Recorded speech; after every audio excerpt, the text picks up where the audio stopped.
अस्सलाम वालेकुम दोस्तों, कैसे हैं आप सब। मैं ज़बीना फ़याज़ एक बार फिर आपके साथ। तो मैं शुरू कर रही हूँ तवाफ़ पार्ट 13। जब भी घर में आहिल से तलाक लेने की बात होती तो मना कर देती थी कि अभी नहीं, इतनी भी जल्दी क्या है, आहिल भाई खुद ही दे देंगे। वो इस सब को हमदर्दी समझती थी, लेकिन ये हमदर्दी से कुछ ज़्यादा ही थी। आबिश अपनी उम्र की दूसरी लड़कियों से बहुत मुख्तलिफ थी। शौक़ और चंचल मिजाजी उसके मिजाज का बिल्कुल हिस्सा नहीं थी। वो अपनी उम्र की दूसरी लड़कियों से बहुत ज़्यादा समझदार और ज़हीन थी, और ये सारी समझदारी और जहानत किताबें पढ़ने से आई थी। वो बहुत ज़्यादा किताबें पढ़ती थी और सबसे ज़्यादा शौक़ उससे लोगों की ऑटोबायोग्राफ़ी पढ़ने का था।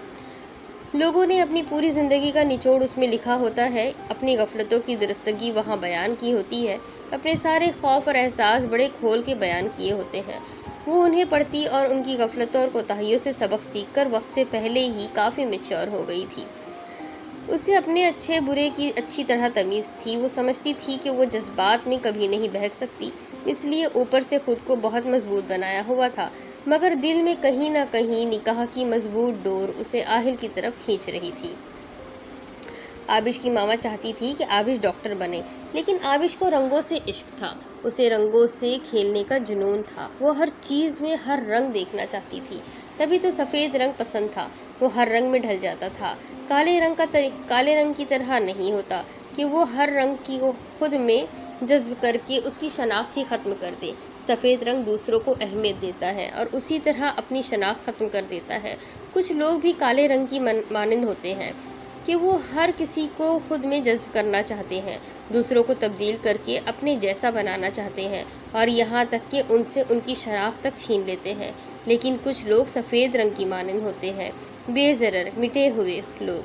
खुद को खाक किया हुआ होता है उन्होंने, अपनी अना को ख़त्म करके आजिज़ हुए होते हैं, हर किसी से मोहब्बत से मिलते हैं, लोगों को एक मकाम देने वाले, और यकीन जाने यही लोग ही कामयाब होंगे। आबिश को सफ़ेद रंग की यही खूबी पसंद थी, तभी तो उसका कमरा सफ़ेद रंग का था कि जिस रंग की रोशनी पड़ेगी वो उसी रंग में ढल जाएगी। अपनी इसी ख्वाहिश के पेश नज़र उसने स्पेशलाइजेशन इन ग्राफिक्स डिज़ाइन करने का फ़ैसला किया और उसी में एडमिशन ले लिया, और साथ साथ उसने घर पर ही कुरान पाक की तफसीर पढ़ने का भी फ़ैसला किया। कुरान पाक में अक़ल वालों के लिए बहुत सारी निशानियाँ मौजूद हैं, बस उस पर गौर करने और समझने की ज़रूरत है, और वो उन्हीं पर गौर करना चाहती थी। वक्त गुजर रहा था, आहिल ने दोबारा राब्ता करने की कोशिश तक नहीं की थी। तुमने मेरी मोहब्बत में किसी और को शरीक किया, बस मेरी मोहब्बत ख़त्म। ये चंद अल्फाज उससे जिस कदर तकलीफ़ देते थे उसका अंदाज़ा करना मुश्किल था। आहिल, आपने मुझे बुरी लड़की क्यों कहा? आपने मुझे मुनाफिक क्यों कहा? मैं मुनाफिक नहीं हूँ, मैं बुरी लड़की तो नहीं हूँ। वो अक्सर बैठे बैठे खुद को ही सफाइयाँ देती रहती थी।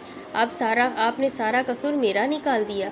हाँ, बेशक औरत को पर्दे का हुक्म है, लेकिन मर्द को भी तो अपनी नज़रें नीचे रखने का हुक्म है। मुझे तो पता भी नहीं था ये सब। आप मुझे ना देखते और ना इस अजियत में गिरफ्तार होते। पता नहीं अब आप मेरे बारे में सोचते भी होंगे कि नहीं। उफ़, क्या कैफियत थी। इधर मुसलसल वो तड़प रहा था और उधर ये बेचैन थी, और दोनों एक दूसरे की हालत से नावाकिफ़ थे। आबिश की क्लासेस शुरू हो गई। उसने यूनिवर्सिटी जाना शुरू कर दिया। यूनिवर्सिटी में माहिम उसे मिली थी। वो माहिम को बचपन से जानती थी। वो बहुत ही सादा और मासूम थी। वो उसकी यही मासूमियत और सादगी आबिश को बहुत पसंद आती थी। आबिश को बचपन से काफ़ी सुलझी हुई और अच्छी लगती थी, लेकिन कभी ज़्यादा दोस्ती नहीं हो सकी थी। आबिश फिर खुद उसके करीब हुई और फिर आहिस्ता आहिस्ता दोनों में बहुत दोस्ती हो गई थी। ऐसा नहीं था कि आबिश की पहले दोस्तें नहीं थी। वो बहुत खुश इखलाक थी। उसकी काफ़ी दोस्तें थी, पर माहिम की बात ही और थी। वो ऐसी दोस्त थी जिस पर आंखें बंद करके भरोसा किया जा सकता था। आबिश अपने दिल की हर बात उससे करती थी। एक रात माहिम आबिश के घर पर ही थी कि माहिम ने आबिश से अचानक पूछ लिया, तुम्हें लगता है सच्ची मोहब्बत इस दुनिया में किसी को हो सकती है? हाँ बिल्कुल, आजकल भी सच्ची मोहब्बतें होती है, हर दौर में हुई है तो आजकल भी होती ही है। मैं इसमें इतनी बड़ी कोई बात नहीं, आबिश ने सरसरी से अंदाज में जवाब दिया। आबिश, नहीं, सच्ची मोहब्बत वाकई बहुत बड़ी बात है। सच्ची मोहब्बत तो पाक मोहब्बत होती है, और पाक मोहब्बत किस्मत वालों को ही मिलती है। सच्ची मोहब्बत के बाद ही कोई अल्लाह से इश्क कर सकता है, माहिम ने उसे समझाते हुए कहा। लेकिन इस बात ने आबिश को और उलझा दिया। हमेशा अल्लाह के इश्क के लिए मिजाजी मोहब्बत ही क्यों ज़रूरी होती है? वैसे भी तो अल्लाह अपने इश्क से नवाज सकता है। आबिश ने सवाली अंदाज में कहा। माहिम ने एक लंबी सांस ली और फिर बोलना शुरू की। देखो आबिश, यही अल्लाह का दस्तूर है। अल्लाह किसी भी इंसान को अपने इश्क से ऐसे ही नहीं नवाजता। पहले उसे बर्दाश्त और सब्र की सारी हदों से गुजारना चाहता है। वो देखना चाहता है कि उसका ये बंदा कितना साबिर है। इसलिए पहले मिजाजी मोहब्बत देकर उसे दुख तकालीफ बर्दाश्त करना सिखाता है। फिर उसी मिजाजी मोहब्बत में उसे रुसवाई भी देता है। इंसान को हर तरह से आजमाइशों के पुलसिरात से गुजरना पड़ता है। ये जो मिजाजी मोहब्बत होती है ना, ये आजमाइश ही आजमाइश होती है। इंसान के सब्र की आजमाइश, उसके जज्बों की आजमाइश, उसके अज़म की आजमाइश। और जब इंसान इन सब आजमाइशों में जलकर कुंदन बन जाता है और उसका दिल मोम हो जाता है, इस काबिल हो जाता है कि अल्लाह की मोहब्बत उसमें रह सके, तो फिर अल्लाह पाक उस दिल को अपने लिए मुंतखब कर लेता है और अल्लाह एक इंसान को उसी जैसे दूसरे इंसान के ज़रिए आजमाता है। पहले ही अपनी मोहब्बत पता है क्यों नहीं देता? क्योंकि वो पहले ये देखता है कि इस इंसान को एक का होकर रहना आता है कि नहीं। और जब वो अपने जैसे इंसान के हाथों टूट जाता है ना, उसी इंसान के हाथों जिससे वो बेपनाह इश्क करता है, तो तब सबसे पहले उसे अल्लाह ही याद आता है और बस फिर अल्लाह ही याद रह जाता है। फिर उस इंसान का हर रिश्ता उस रहमान अल्लाह से जुड़ जाता है। बस मिजाजी मोहब्बत एक सीढ़ी है उस बुलंद हस्ती तक पहुंचने के लिए, लेकिन सिर्फ दीवानगी की हद से तजावुज़ करने वाली मिजाजी मोहब्बत को अल्लाह की मोहब्बत नसीब होती है। बहुत ख़ास लोग इस मकाम तक पहुंच सकते हैं, वो लोग जो तपने के बाद कुंदन होना जानते हो। कोई इंसान ये सब बर्दाश्त नहीं कर सकता। आबिश की आंखों में से आंसू कब से बह रहे थे और अब उसने फूट फूट कर रोना शुरू कर दिया। माहिम उसे देखकर हैरान हो गई। आबिश, क्या हुआ तुम्हें? तुमने क्यों रोना शुरू कर दिया? माहिम, अगर कोई इंसान किसी से वैसी ही सच्ची मोहब्बत करे और वो उसकी कदर ना करे, तो तुम ऐसे इंसान के बारे में क्या कहोगी? मतलब, मैं समझी नहीं आबिश। मतलब कि कोई आपसे सच्ची मोहब्बत करे, आपको पता हो कि वो आपसे मोहब्बत करता है, आपको ये भी मालूम हो कि वो बहुत तकलीफ़ से गुज़र रहा है, फिर भी आप उसको उसी तकलीफ़ में रखो, उसकी कदर ना करो, तो उससे क्या होगा? गुनाह मिलेगा? क्या वो कसूरवार होगा? आबिश ने पूछा। नहीं आबिश, वो कसूरवार नहीं होगा। पहले तुम ये बताओ, ये सब तुम क्यों पूछ रही हो? माहिम मुझसे पूछ रही थी क्योंकि वो बदनसीब मैं हूँ जिसके दरवाजे पर सच्ची मोहब्बत ने दस्तक दी और मैंने मुंह मोड़ लिया। माहिम को समझने में काफ़ी मुश्किल हो रही थी। आबिश, मुझसे खुलकर बात करो, क्या कह रही हो तुम? कैसे मुंह मोड़ लिया? आबिश ने माहिम को सारा कुछ बता दिया। आहिल की पहली बार घर आने से लेकर निकाह तक और फिर आहिल के गुस्से में मुनाफिक कहने तक सब कुछ बता दिया। माहिम, मेरा सच में कोई कसूर नहीं है। मैं कुछ नहीं जानती थी। मुझे तो पता ही तब चला जब वो पहली बार खुदकुशी कर चुके थे, वो बिलखते हुए कह रही थी। माहिम ने उसे गले लगा लिया। अरे आबिश, इस सब में तुम्हारा कोई कसूर नहीं है, तुम क्यों रोती हो? अल्लाह ने उसे मोहब्बत दी है तो ये उसकी आजमाइश है, और अगर अब उसने मोहब्बत करना छोड़ दी है तो भी अच्छा है, तुम उससे तलाक ले लो। वैसे भी अभी इस बात का बहुत कम लोगों को पता है, तो तुम्हें इतना फ़र्क भी नहीं पड़ेगा, और इस बात की भी खुशी होनी चाहिए कि वो इस अजियत से आज़ाद हो गया है। वो दोनों फिर कुछ देर तक खामोश हो गई। फिर जैसे माहिम को अचानक कुछ याद आ गया हो, वो बोली, आबिश, अब जब भी आहिल से तुम्हारी बात हो तो मुझे ज़रूर बताना। ये कहानी में जो भी हो वो तो तुम मुझे फ़ौरन बताना। क्यों? तुमने क्या करना है? यार, मुझे बस तुम्हारी स्टोरी बहुत इंटरेस्टिंग लगी है। आबिश आगे से हंस दी। आबिश, यार तुम हंस रही हो, ये सच में बहुत इंटरेस्टिंग स्टोरी है। एक इंसान किसी से इतनी शदीद मोहब्बत करे कि उसके लिए खुदकुशी कर ले और फिर कुछ दिनों बाद आकर कह दे उसे मोहब्बत नहीं है। ऐसा कभी नहीं हो सकता। कम से कम मेरा दिल मानने को तैयार नहीं है। मुझे लगता है उसे अभी भी तुमसे मोहब्बत है। आबिश ने माहिम की तरफ देखा। माहिम को उसकी आंखों में एक चमक महसूस हुई। क्या वो प्यारा है आबिश? मुझे नहीं पता। तुम्हारा शौहर है और तुम्हें नहीं पता? मैंने कभी उन्हें गौर से नहीं देखा। हाँ, निकाह कर लिया और गौर से नहीं देखा, मैं कैसे मान लूँ? अब माहिम उसे छेड़ रही थी। आबिश ने खुफगी भरी नज़रों से उसकी तरफ देखा तो माहिम हंस दी और फिर आबिश भी मुस्कुरा दी। माहिम अक्सर आहिल के बारे में पूछा करती थी। उसे आहिल को देखने और उससे मिलने का बहुत शौक था। वो देखना चाहती थी कि क्या सच्ची मोहब्बत करने वालों के चेहरों से वाकई पता लग जाता है कि वो मोहब्बत करते हैं या ये सिर्फ अफसानवी बातें हैं। एक रात यूनिवर्सिटी में एनुअल डिनर था। माहिम और आबिश ने इकट्ठे जाना था। वापसी पर भी दोनों ने इकट्ठे वापस आना था। हमाद के साथ ही दोनों यूनिवर्सिटी गई और वापसी पर भी हमाद ने ही उन्हें पिक किया। शॉपिंग प्लाजा से गुजरते हुए उन दोनों ने कुछ शॉपिंग करने का सोचा। वो दोनों अंदर गए। तब तक हमाद ने गाड़ी में पेट्रोल भरवाने का सोचा। आबिश शॉपिंग करके पहले बाहर आ गई और हमाद का इंतजार करने लगी। हमाद ने पीछे से गाड़ी लाकर उसके पास रोक दी। आबिश उसमें बैठ गई। अब माहिम हाथ में शॉपिंग बैग उठाए सामने से आ रही थी। हमाद ने उसे देखकर गाड़ी स्टार्ट कर ली। इतने में पीछे से किसी गाड़ी ने उन्हें हिट किया। गाड़ी आगे जाकर माहिम को लग गई। माहिम नीचे गिर गई और उसका सर जोर से पत्थर पर लग गया। आबिश और हमाद जल्दी से बाहर निकले। उन्होंने पिछली गाड़ी देखने की कोशिश की पर वो गाड़ी अंधेरे में गुम हो गई। उन्होंने माहिम को गाड़ी में डाला और जल्दी से अस्पताल ले आए। वहां आकर सबसे पहले माहिम के घर वालों को फ़ोन करके बुलवा लिया। आबिश बहुत रो रही थी। उसे माहिम से बहुत प्यार था। उसकी कोई बहन भी नहीं थी, लेकिन माहिम उसे अपनी बहन जैसी ही लगती थी। वो भी आबिश को अपनी बहन से ज़्यादा समझती थी। दोनों बहनों की तरह रहते थे और अब आबिश अपनी बहन को खोना नहीं चाहती थी। डॉक्टरों ने 2 दिन माहिम को आईसीयू में रखा और बाद में आकर कह दिया कि दिमाग में कोई गहरी चोट लग गई है और अंदरूनी ब्लीडिंग ज़्यादा होने की वजह से माहिम के दिमाग ने काम करना छोड़ दिया है, इसलिए वो कोमा में चली गई है। अगर होश में आना हुआ तो 1-2 दिन में भी आ सकती है, वरना कई साल भी लग जाएंगे। इसकी कोई गारंटी नहीं है। आबिश को ये सुनकर बहुत सदमा पहुंचा था। वो रोज़ उसके पास आती, उससे बातें करती, उसे ज़िंदगी में वापस लाने की कोशिश करती। आबिश उसके लिए सारी सारी रात जाकर अल्लाह से दुआएं मांगती। इसी तरह माहिम को इस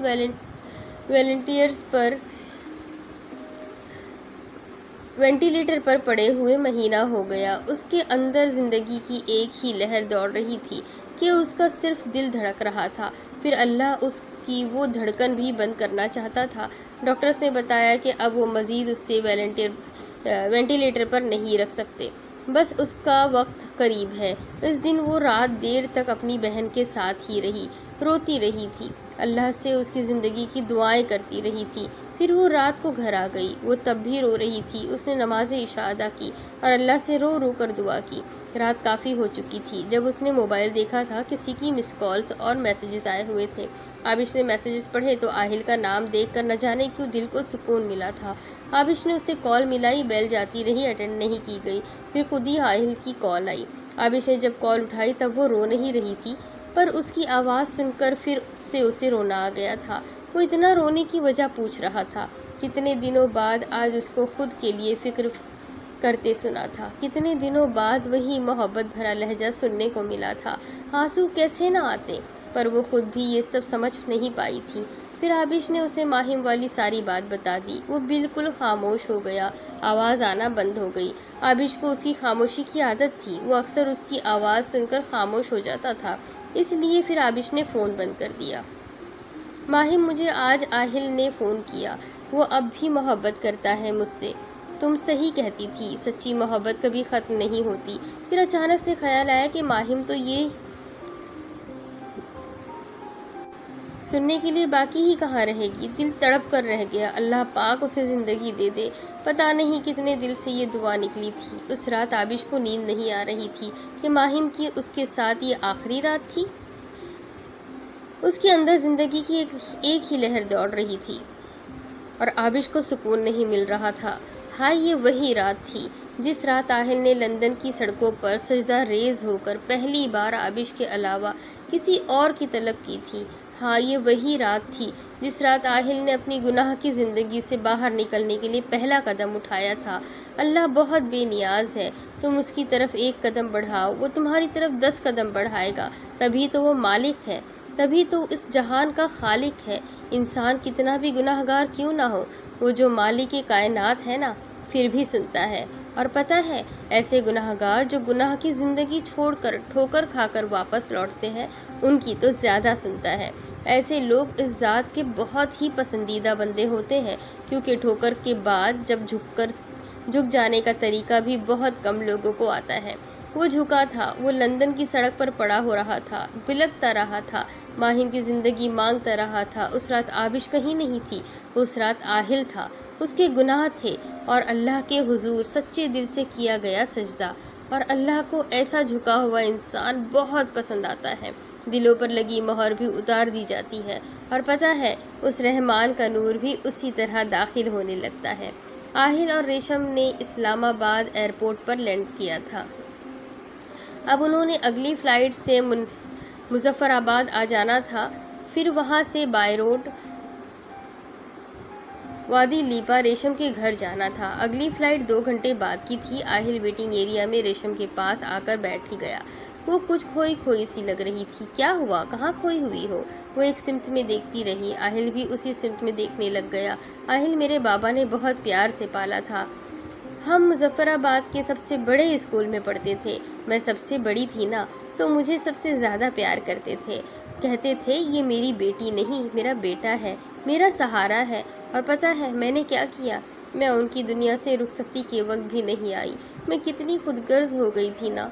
पता नहीं पीछे से घर वालों ने कैसे संभाला होगा। मैं अपने बॉस से लोन लेकर भी तो आ सकती थी, लेकिन मैंने तब भी अपने बारे में ही सोचा कि मुझे अगर स्कॉलरशिप ना मिला तो अपनी पढ़ाई कैसे मुकम्मल करूँगी। मुझे तब भी अपनी ही फिक्र थी। बाप ने अपने बेटे को आखिरी वक्त भी नहीं देखा।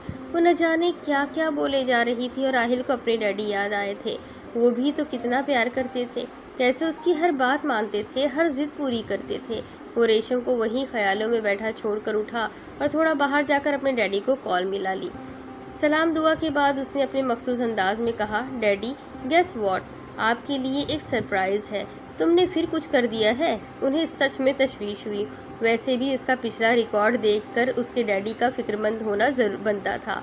आहिल बोलो, अब क्या कर दिया है? मैं भी कुछ दिनों से सोच रहा था कि तुमने काफ़ी अरसे से कोई नया कारनामा नहीं किया। मतलब आप मेरे कारनामों को मिस कर रहे थे।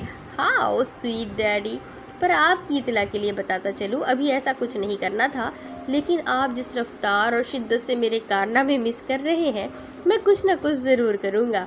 आगे से उसके डैडी हंस दिए। बताओ आहिल, क्या सरप्राइज़ है, ताकि मैं उसके लिए पहले से तैयार रहूँ। तुम्हारा क्या है, तुम शादी करके लड़की लाकर मेरे सामने खड़ी कर दो, मैं आगे से उसके सर पर प्यार देने के अलावा और कुछ भी ना कर सकूँ। उन्होंने मजाक में बात कह दी थी, पर आहिल बिल्कुल संजीदा हो गया था। डैडी, शादी तो हो चुकी है। और फिर दोनों के दरमियान खामोशी छा गई। डैडी, मैं जल्द ही आपसे मिलने आ रहा हूँ, अभी मम्मी को कुछ मत बताना। ये सुनकर उसके डैडी बहुत खुश हुए थे। फिर कुछ बातें मज़ीद करने के बाद फ़ोन बंद कर दिया गया। पर आहिल का दिमाग अब आबिश के अलावा और कुछ सोचने के काबिल नहीं था। वो वही सफ़ेद पाँव को छूती फ्रॉक पहने एक झूले पर बैठी हुई थी। वो फूलों की बेल से बना हुआ झूला, रंग बिरंगे खूबसूरत फूल, उसने सर पर सुर्ख फूलों का ताज पहना हुआ है। उनकी खुशबू आहिल को दूर से भी आ रही है। जब जब झूला आगे को जाता है, आबिश के पाँव झील के खूबसूरत पानी के अंदर धंस जाते हैं। अब आहिल उसके करीब आ जाता है, उसको जाके झूला देने लग जाते हैं। वो इतनी प्यारी लग रही होती है कि जब झूला हवा में होता है और वो उससे दूर चली जाती है। आहिल से इतनी सी दूरी भी बर्दाश्त नहीं होती। फिर शायद वो थक जाती है और आहिल का हाथ पकड़कर उसके पास बैठ जाती है। आहिल उसके सामने बैठा हुआ उसकी आंखों में देखता है। उसकी आंखों में आज एक अजीब सा एहसास होता है, मोहब्बत का रंग। ये एहसास, ये रंग आहिल ने पहले कभी महसूस नहीं किया। आहिल, आहिल, पीछे से किसी ने कंधा हिलाया था। आहिल जादू नगरी से बाहर आया। रेशम खड़ी थी। आहिल, कहाँ गायब थे? कब से तुम्हें ढूंढ रही हूँ, चलो फ्लाइट का टाइम हो गया है। आहिल चुप करके उसके पीछे पीछे चल दिया, पर जहन में बस एक ही बात थी कि आंखों में पहले ये एहसास क्यों नज़र नहीं आया। फ्लाइट ने दिन के 2 बजे मुजफ्फराबाद लैंड किया। रेशम बहुत अपसेट लग रही थी। लीपा वादी उधर से तकरीबन 2 घंटे की मसाफत पर थी। आहिल ने गाड़ी रेंट पर ली और दोनों वादी लीपा की तरफ रवाना हो गए। आहिल ड्राइव कर रहा था और रेशम साथ बैठी थी। रेशम को अफसरदा देखकर आहिल ने उसे बातों में लगाया। वैसे रेशम, तुम्हारा कश्मीर बहुत खूबसूरत है। कश्मीर सबका है, मेरी अकेली का नहीं, उसने बाहर देखते हुए जवाब दिया। बाहर बहुत ही खूबसूरत मंजर था। सुरमई आसमान, सामने 2 पहाड़ आपस में मिल रहे थे। हवा खूबसूरत दरख्तों के पास से गुजरती हुई मदहोश सुर पैदा कर रही थी। आहिल को वहाँ की हर चीज़ अपनी जादू नगरी जैसी लग रही थी। बस एक कमी थी, वहाँ आबिश नहीं थी। आहिल ने गहरी सांस ली, फिर रेशम की तरफ देखा। वो अभी भी बाहर ही देख रही थी, लेकिन उसका दिमाग कहीं और ही था। रेशम, तुम्हारी वादी लीपा किस चीज़ के लिए मशहूर है? खूबसूरती के लिए, वो बोली। किस चीज़ की खूबसूरती रेशम? हर चीज़ की खूबसूरती। वहाँ की आबशारें, यहाँ के पहाड़, यहाँ की झीलें, यहाँ के मकान, यहाँ के दरख्त, यहाँ के फूल, यहाँ की हवा, हर चीज़ बहुत खूबसूरत है। उसने कहते हुए एक एक चीज़ को देखा था। पता है, यहाँ दरियाए जहलम पहाड़ों के दरमियान से गुजरता है और जाकर वादी नीलम में गिरता है, और वो मंजर इतना दिल फरेब होता है कि ऐसा लगता है इंसान जन्नत में आकर खड़ा हो गया हो, और जब बर्फ़ बन जाता है तब किसी हीरे की तरह खूबसूरत लगता है। वो अब बता रही थी, अब सर्दगी से बाहर आ रही थी। यहाँ की कोई मशहूर झील है? आहिल ने पूछा। हाँ, लीपा के पास है जलजल झील, बहुत ही खूबसूरत, हीरो की झील भी कहते हैं उसे। और यहाँ के लोग कैसे हैं रेशम? आहिल ने उसे बहलाने के लिए पूछा, और वो वाकई बहल भी रही थी। यहाँ के लोग बहुत सादा हैं, किसी किस्म की चालाकी से पाक, खूबसूरत लोग। आज़ादी से पहले इस इलाके में बहुत खौफ और हिरासत थी।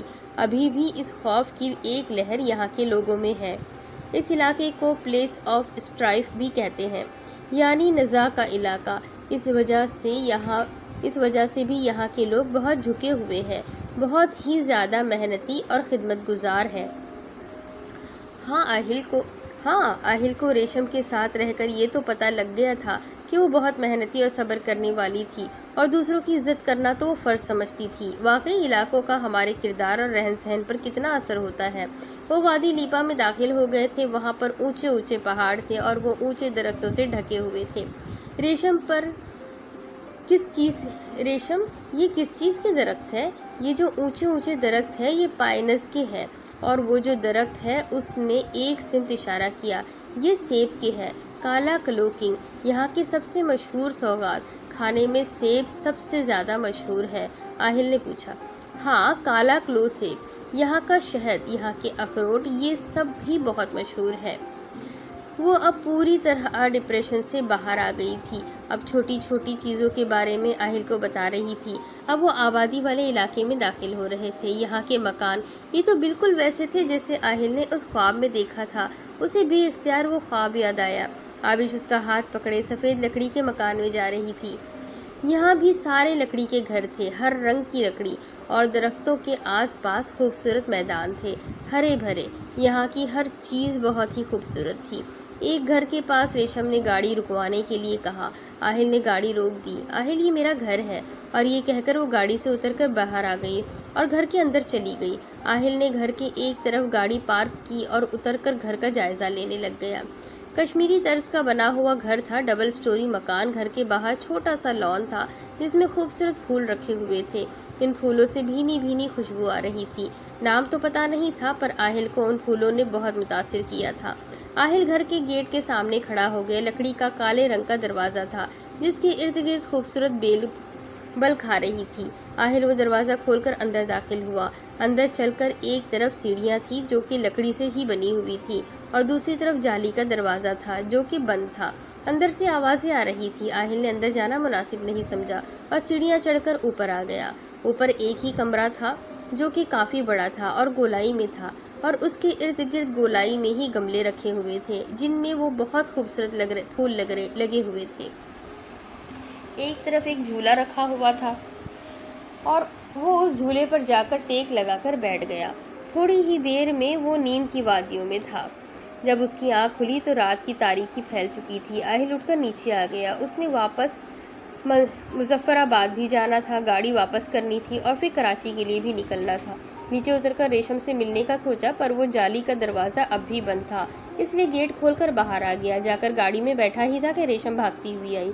बहुत खुश लग रही थी। कहाँ जा रहे हो? उसने पास आकर पूछा। कराची। तुम बड़ी खुश नज़र आ रही हो, सब ठीक हो गया? हाँ आहिल, माजी को देखा, सब बहनों को देखा, उन सबको खुशहाल देखा तो मुझे सारा गम भूल गया। पहले जितने मैं पैसे भेजती थी बाबा की दवाएं ले लेते थे। अल्लाह के हर काम में मसलहत होती है, मुझे समझ आ गई है। अल्लाह ने उन्हें पर्दा दे दिया है, ये भी बेहतरी है। अब मेरे घर वाले वो खुद पर खर्च करते हैं, सब कुछ बनने के लिए पढ़ रहे हैं, आगे बढ़ रहे हैं। तुम्हें इस तरह खुश देखकर यकीन करो मुझे बहुत सुकून मिला। अब मैं सुकून से कराची जा सकूंगा। आहिल को वाकई बहुत सुकून मिला था। खाना खा लो, अम्मा जी से मिल लो, फिर इकट्ठे चलते हैं, रेशम ने कहा। इकट्ठे का लफ्ज़ सुनकर आहिल ने रेशम को देखा। इकट्ठे क्या मतलब? तुम भी मेरे साथ जा रही हो? हाँ तो जाहिर है, तुम मेरे घर आए हो तो मैं भी तुम्हारे घर जाऊंगी। रेशम ने नाक से मक्खी उड़ाई। पर तुम्हें अपनी फैमिली के साथ रहना चाहिए, आहिल ने उसे दलील दी। तुम मुझे अपनी फैमिली से नहीं मिलवाना चाहते जो मुझे रुकने का कह रहे हो? रेशम ने बुरा सा मुंह बनाकर कहा। रेशम ऐसी बात नहीं है, पर कुछ नहीं, बस हम साथ आए हैं और हर जगह साथ जाएंगे। अब उतरे और आकर अम्मा जी से मिलकर खाना खा लो। वो कब से तुमसे मिलना चाह रही है, पर तुम सो रहे थे और मैंने तुम्हें जगाना मुनासिब नहीं समझा। आहिल आगे से खामोश हो गया और गाड़ी से बाहर निकल आया। अंदर आया तो रेशम वो जाली वाला दरवाज़ा खोलकर अंदर आ गई। अंदर एक कमरा था, टीवी लाउंज जैसा कमरा, जिसके एक तरफ खाने की मेज़ पड़ी थी और दूसरी तरफ बैठने के लिए सोफे रखे हुए थे। बस गुजरने की जगह छोड़कर यही चीज़ों से वो कमरा भर गया था। और सामने फिर 3 कमरे थे। आहिल वहीं टीवी लाउंज में सोफे पर बैठ गया। कुछ देर बाद रेशम किसी अधेड़ उम्र की औरत के साथ बाहर आई। उन्होंने भी कश्मीरी लड़कियों की तरह सर पर स्कार्फ बांधा हुआ था। आहिल, ये अम्मा जी है मेरी। रेशम ने उनसे मिलवाते हुए कहा। आहिल खड़ा होकर उनसे मिला। उनसे मिलते हुए अपनी मम्मी जैसी चाहत महसूस हुई। वो इतना प्यार कर रही थी। आहिल ने उन्हें अपनी जगह पर बिठाया और ख़ुद उन्हीं के एक तरफ बैठ गया। फिर एक एक करके 3 लड़कियां आईं। सब ने सर पर हिजाब लिया हुआ था। सब ने आकर आहिल को सलाम किया और जल्दी से डाइनिंग टेबल पर खाना लगा दिया। आहिल ने खाने के वक्त अम्मा जी को अपने साथ बिठाया और फिर सब बैठ गए और खाना शुरू कर दिया। खाने के बाद आहिल सबसे मिलकर बाहर आ गया और रेशम का इंतज़ार करने लगा। थोड़ी देर बाद रेशम नाक रगड़ती हुई बाहर आई। मैंने तुम्हें कहा भी है कि रुक जाओ, आहिल ने कहा। मैंने साथ जाना है।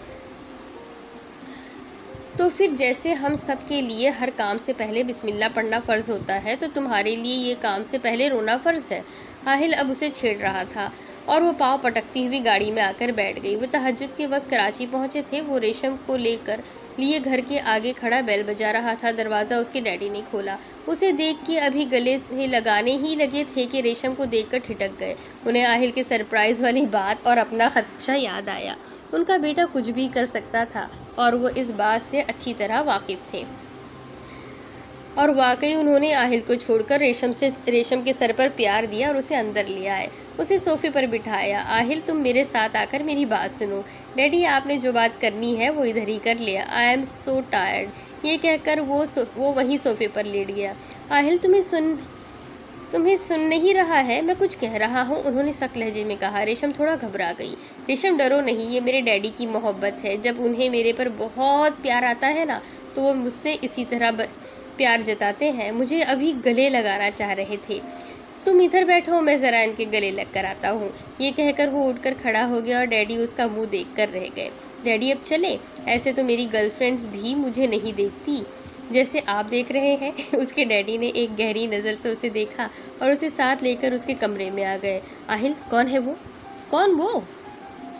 तुम्हें अच्छी तरह पता है मैं किसके बारे में बात कर रहा हूँ। अच्छा, पर मुझे नहीं पता डैडी। अपने मखसूस अंदाज में कहकर वो अपने बेड पर लेट गया, जो हमेशा की तरह बिल्कुल सेट था। तुम कभी नहीं सुधरोगे ना आहिल? बिल्कुल नहीं। उसने डैडी को आंख मारी। वो हंस पड़े। अच्छा बताओ, शादी कर ली है क्या? हाँ जी, आहिल ने इस बात में कहा। कहाँ की है? लंदन में ही? नहीं, यही कराची में की। तो ये कराची की है? नहीं, ये तो कश्मीर की है। तो ये तुम्हें कराची में मिली? नहीं, ये तो मुझे लंदन में मिली। उफ आहिल, तुम सीधी तरह नहीं बताओगे ना? उन्होंने तंग आकर आहिल से पूछा। डैडी देखें, मैं ज़रूर बताऊंगा, पर आपको और मम्मी को इकट्ठे सुबह उठकर। अभी मुझे बहुत नींद आ रही है। उन्हें पता था अब नहीं बताएगा, इसलिए वो वापस जाने लगे। डैडी, बात सुने। वो खुश होकर रुके। डैडी, वो ज़रा उस लड़की को भी रूम दिखाकर सुला दे, वो भी बेचारी थकी हुई होगी। वो और गुस्से से उसे देखकर चले गए और वो सो गया। जब आँख खुली तो 10 बज गए थे। नमाज कज़ा हो गई थी। वो जल्दी से उठा और वज़ू करके नमाज अदा करने लग गया और फिर उठकर बाहर आया। मम्मी डैडी दोनों रूम में मौजूद थे। वो उनके रूम में आ गया। मम्मी से मिलने के बाद वहीं उनके पास बैठ गया। पता नहीं माँ पर बहुत प्यार आ रहा था। वो दोनों आहिल से बात करने के इंतज़ार में ही थे। आहिल बताओ कौन है वो लड़की, तुमने वाकई शादी कर ली? उसकी मम्मी ने कहा। मम्मी मेरी शादी हो चुकी है, आप सबके सामने ही हुई थी, अब दोबारा नहीं हो सकती। 1 मिनट के लिए सब खामोश हो गए। फिर कौन है ये लड़की? अब उसके डैडी ने फिर से पूछा। डैडी ये रेशम है, लंदन में मेरे साथ रहती है। तुम्हारे साथ रहती है? उन्होंने कुछ गलत समझा। फिर आहिल ने रेशम के बारे में सब कुछ उन दोनों को बता दिया। आहिल तुम आबिश से मिले बगैर वापस चले जाओगे? उन्हें कराची आए 1 हफ्ता हो गया था जब एक शाम समंदर किनारे टहलते हुए रेशम ने आहिल से पूछा। आहिल समंदर की रेत पर अपने पैरों के निशान छोड़ता हुआ सोच रहा था। बताओ ना यार, तुम वाकई नहीं मिलोगे? उसने दोबारा पूछा। सच पूछो तो मेरा बहुत दिल करता है उससे मिलने को, उसे देखने को, पर वो बात अधूरी छोड़कर खामोश हो गया। पर क्या आहिल? मैं ये नहीं बता सकता। आहिल मुझे आबिश को देखना है। अब तुम ये मेरी ख्वाहिश समझो या जिद, पर मैं एक बार उससे मिलना चाहती हूँ, उसे देखना चाहती हूँ। वो आहिल से मौदबाना अंदाज में कह रही थी। मैं आबिश का सामना नहीं कर सकता। वो बहुत हिम्मत करके बोला था। क्यों? मैंने उसकी बहनों जैसी दोस्त का कत्ल किया है। रेशम उसकी तरफ हैरानी से देख रही थी, पर वो कहीं और ही पहुंचा हुआ था। शहरोज़ की बर्थडे थी। मैं उसे रात के वक्त किसी लड़के के साथ बैठे हुए देखा, पर कुछ नहीं कह सका, लेकिन खुद को अजियत देता रहा, पल पल मरता रहा। फिर कुछ अरसे बाद मैंने उसे रात के वक्त किसी लड़के की गाड़ी में बैठते हुए देखा था। मुझे खुद पर काबू नहीं रहा। मैंने अपनी गाड़ी से आबिश जिस गाड़ी में बैठी हुई थी उसे टक्कर मारी और ख़ुद गुस्से में गाड़ी चलाता हुआ फ्लैट पर आ गया था। वो शायद बताता बताता थक गया था, वहीं रेत पर बैठ गया। रेशम भी उसके साथ वहीं बैठ गई। पर आबिश से जब बात हुई तो पता चला कि जब मैंने गाड़ी मारी तो उसकी दोस्त सामने थी। गाड़ी उसको जाकर लगी और तब वो आखिरी सांसों पर थी। मैंने उसको सच्चाई बताई ही नहीं, हिम्मत ही नहीं थी। मैं बहुत गुनहगार हूँ, उसके पास किस मुँह से जाऊँ? फिर दोनों रात गए, वहीं खामोश बैठे रहे। अब इसके आगे की स्टोरी मैं आपको अगली किस्त में सुनाती हूँ कि अब आगे क्या होगा। क्या आहिल अपने गुनाहों की माफ़ी उससे मांग पाएगा आबिश से? क्या माहिम बच गई? क्या अल्लाह ताला ने आहिल को माफ़ कर दिया? क्या आहिल और आबिश एक बार फिर से मिलेंगे? क्या दोनों की मोहब्बत एक दूसरे के साथ आगे ज़िंदगी में चलेगी या नहीं? ये सब कुछ जानने के लिए मेरे साथ बने रहें। अगली किस्त में फिर मिलेंगे। तब तक के लिए अल्लाह हाफ़िज़।